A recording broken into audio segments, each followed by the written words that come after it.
Et pour commencer cette édition ce matin, on va tout d'abord évoquer le souvenir de la guerre d'Algérie. Le conflit est officiellement démarré le 1er novembre 1954, il y a donc presque 60 ans, après la déclaration de guerre du Front de libération nationale algérien. Pour en parler, nous sommes allés hier à la rencontre de deux anciens combattants lillois qui se souviennent évidemment de l'horreur et de la cruauté de ce conflit. On estime aujourd'hui les pertes à 250 000 morts côté algérien et 30 000 côté français.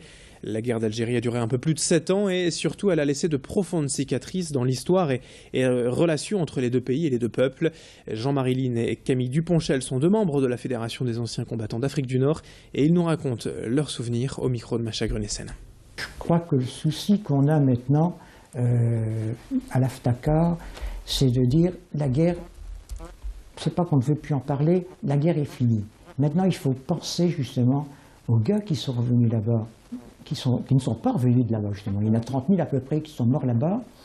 Il y a des gars qui maintenant arrivent à un âge assez avancé, qui ont des problèmes d'argent, des problèmes de santé, et je crois qu'on doit faire surtout du social et s'occuper d'eux. On enchaîne avec toute autre chose, autre image à la une de cette édition et de l'actualité, une belle image aussi tout de même, celle de la 6e édition du marathon des petits quinquins hier matin à Lille. Organisée par le Secours populaire au profit des enfants des Philippines, la course a rassemblé 1376 élèves des écoles lilloises. Ils ont parcouru 1,2 km dans le parc Matisse face à la gare Lille-Europe, le tout dans la bonne humeur et pour la bonne cause donc, car le Secours populaire souhaite ainsi aider un projet de réhabilitation d'un centre de vannerie aux Philippines détruit lors du typhon Haiyan en novembre 2013. La remise en état de cette entreprise devrait bénéficier à près de 300 employés et indirectement donc à leurs familles, soit plus de 1800 personnes. Tous les enfants en participant hier ont donc aussi été sensibilisés à ce projet par leurs professeurs. Explication avec des bénévoles de l'association rencontrés hier sur place par Macha Grunessen. On est ou dans l'urgence ou dans des projets qui sont menés depuis quelques années. Là, on était dans l'urgence avec le typhon aux Philippines et maintenant on est sur un projet longue durée puisqu'on est sur une construction d'un atelier. Et puis après, il y aura aussi, je pense, un accompagnement des femmes.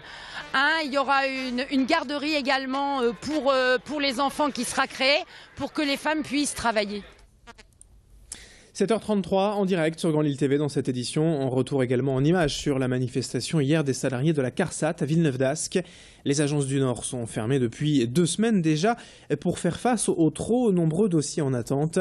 Le résultat, selon les syndicats, d'un manque d'effectifs évident.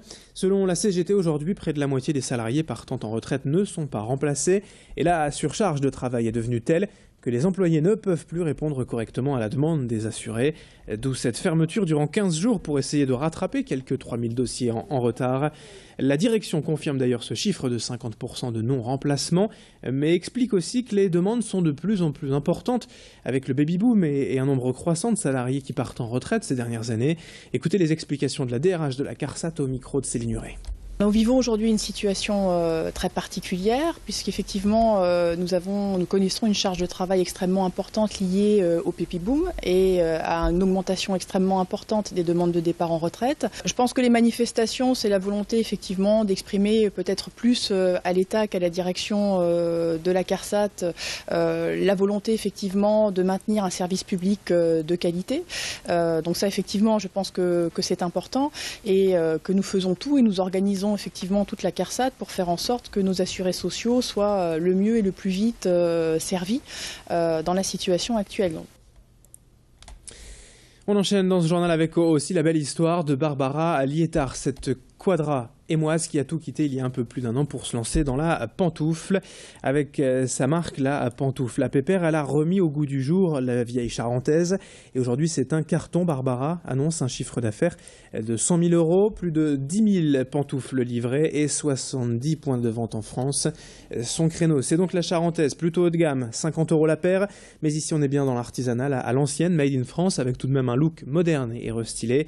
Et c'est ce qui plaît d'ailleurs justement, ce décalage, cette modernité couplée à un produit de qualité. Barbara aujourd'hui commence à se verser un petit salaire et espère tripler son chiffre d'affaires l'année prochaine. Bref, tout va bien pour sa pantoufle à Pépère. Tanguy Lécluse est allé à sa rencontre. Le premier modèle, c'est la Pépère militaire. Alors c'est un produit un peu phare. avec un tissu camouflage et un liseré orange. Et on retrouve bien sûr toujours notre petit écusson bleu, blanc, rouge avec le logo de la marque. C'est un produit qui plaît beaucoup et notamment aux jeunes. On a également ce produit-ci qui est la Pepper Moonwalk qui s'adresse aux femmes. C'est un bottillon, donc un produit qui est plus haut comme vous pouvez le voir. Et puis on termine avec le sport et outre le match du LOSC contre Guingamp à Lille au stade Pierre-Mauroy, donc à domicile samedi à 20h, c'est la reprise pour le basket à l'ESBV à Villeneuve d'Ascq, reprise avec le tournoi de Coubertin dimanche après-midi à Paris contre Basketland et reprise également pour le TLM. Ce sera demain à 20h à Saint-Nazaire, première journée pour le retour dans l'élite de la Liga pour les volleyeurs tourquenois. 7h36, on est en direct sur Grand Lille TV, l'info qui avance avec vous, avec la météo et l'infotrafic à suivre dans un instant.